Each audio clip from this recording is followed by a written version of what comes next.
This is what it sounds like inside the Cypress Tunnel. The ocean breeze at Point Reyes National Park has been blowing through these branches since 1930. But at the end of the tunnel, there's another sound that very few people are listening to.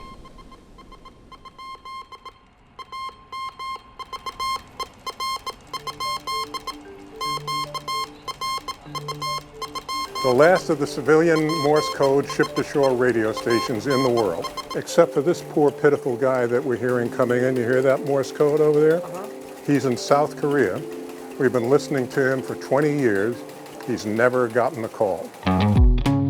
This is the KPH Maritime Radio Station, the last operating commercial Morse code transmission station in the world. Of course, there are almost no ships that still have Morse code anymore, but there are some, and those call us because we're the only ones they can call. Richard Dillman is the president of the Maritime Radio Historical Society, and he runs KPH Radio Station, which is now part of Point Reyes National Park. And this was a critical link in the maritime communication system. It was through this station, or stations like it, that ships at sea got their messages ashore and received their messages from shore. Developed in the mid-1800s, Morse code is one of the earliest forms of electronic communication. Before telephones and voice radios, people communicated with dots and dashes. And you see A, for example, dot dash. Dot dash.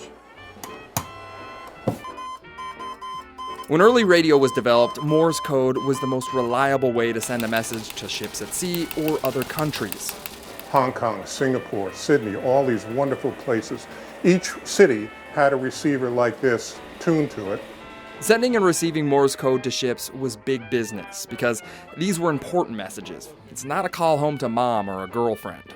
And it says, as to the crack of number 2 hatch cover hydraulic lifter, please advise the latest condition, and please try best to effect a temporary repair. I feel like that's an important message there, yes.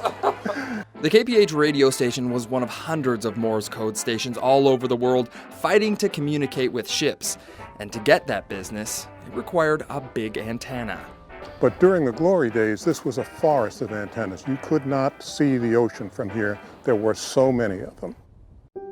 The glory days for KPH did come to an end. Satellite, internet, and new radio technology made Morse code radio stations obsolete. On June 30th, 1997, Richard witnessed KPH's last transmission. Just these rough-looking guys who had spent their years at sea as radio officers just weeping because here's their life. It's disappearing. The national park eventually took over KPH's property, and it would be another 2 years before Richard would return to the defunct station. But when he opened the door, he heard something familiar. And before we got into this room, I started hearing what we're hearing now, Morse code, static, ships calling, and I know the joint is closed for 2 years, so how can this be? Radio operators left KPH, but they never shut off the equipment. So, in a sense, the station's signal has never ended. That's what we like to say. There was never a time where this station was not standing watch over the airwaves. Today, KPH is a maritime radio museum with functioning radio station and a staff of volunteers. It's a place where relics of radio's pasts are preserved. And among those relics is this, the station's last commercial Morse code message. From all of the staff at Bolinas Radio KPH to our colleagues ashore and at sea, this announcement marks the end of broadcasting from this location at Bolinas and Point Reyes after 85 years of service.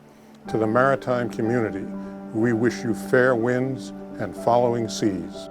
From the active airways at Point Reyes National Park in Marin County, I'm John Bartell.